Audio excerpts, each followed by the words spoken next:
India में online selling करते हैं तो जीएसटी, टीसीएस, टीडीएस ये शब्द सुन के जरूर थोड़ा कंफ्यूजन होता होगा। चलिए आज इस पूरी गुत्थी को हमेशा के लिए सुलझाते हैं। तो सबसे पहले सीधे उस सवाल पर आते हैं जो सबसे ज्यादा परेशान करता है।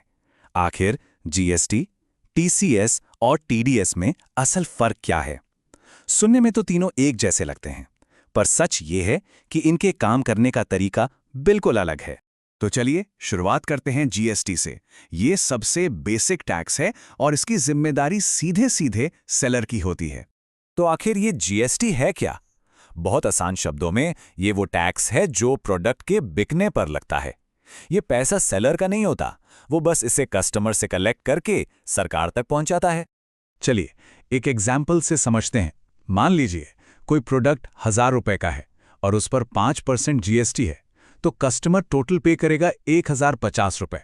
इसमें से जो 50 रुपए एक्स्ट्रा हैं वही है जीएसटी, जो सेलर को गवर्नमेंट को देना है। अच्छा, तो सेलर को करना क्या होता है? बस ये 3 सिंपल से स्टेप्स फॉलो करने हैं। पहले कस्टमर से जीएसटी कलेक्ट करना, फिर जीएसटीआर 1 और जीएसटीआर 3 भी फाइल करके उसकी जानकारी देना, और आखिर में कलेक्ट किया हुआ पैसा गवर्नमेंट को पे कर देना है। सिंपल।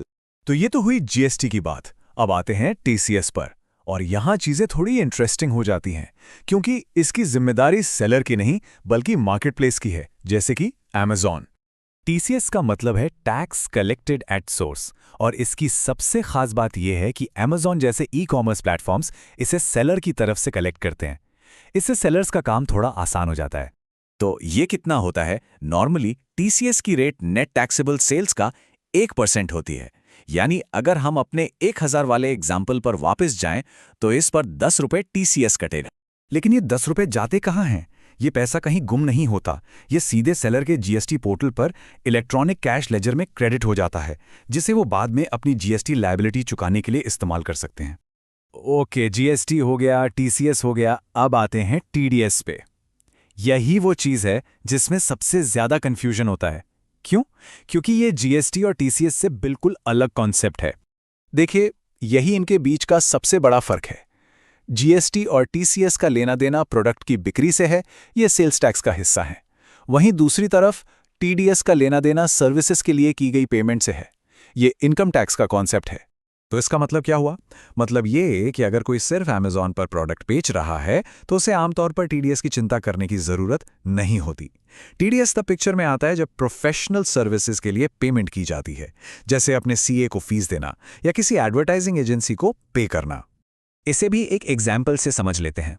मान लीजिए किसी एड एजेंसी को 10,000 रुपए दिए, तो हो सकता है उस पर 10% यानी 1,000 रुपए टीडीएस काटना पड़े। तो अब तक हमने तीनों को अलग अलग समझा, लेकिन जब एक ऑनलाइन सेल होती है तो ये सब एक साथ कैसे काम करते हैं? चलिए एक ट्रांजैक्शन को शुरू से आखिर तक ट्रैक करके देखते हैं। सिचुएशन वही रखते हैं। अमेज़न पे 1,000 रुपए की चीज बेची जा रही है जिस पे 5% जीएसटी लगना है। तो कस्टमर ने टोटल कितना पे किया? 1,000 रुपए प्रोडक्ट के और 50 रुपए जीएसटी के, कुल मिलाकर 1,050 रुपए। अब इस 1,050 रुपए का क्या होता है? सबसे पहले इसमें से सेलर की जीएसटी लायबिलिटी अलग की जाती है। ये हैं वो 50 रुपए जो सेलर ने कस्टमर से कलेक्ट किए हैं, और अब ये उनकी जिम्मेदारी है कि इसे सरकार तक पहुंचाएं। ठीक है, 50 रुपए अलग हो गए। अब बचे टैक्सेबल वैल्यू यानी 1,000 रुपए। इस पर अब मार्केटप्लेस यानी अमेज़न अपना काम करेगा।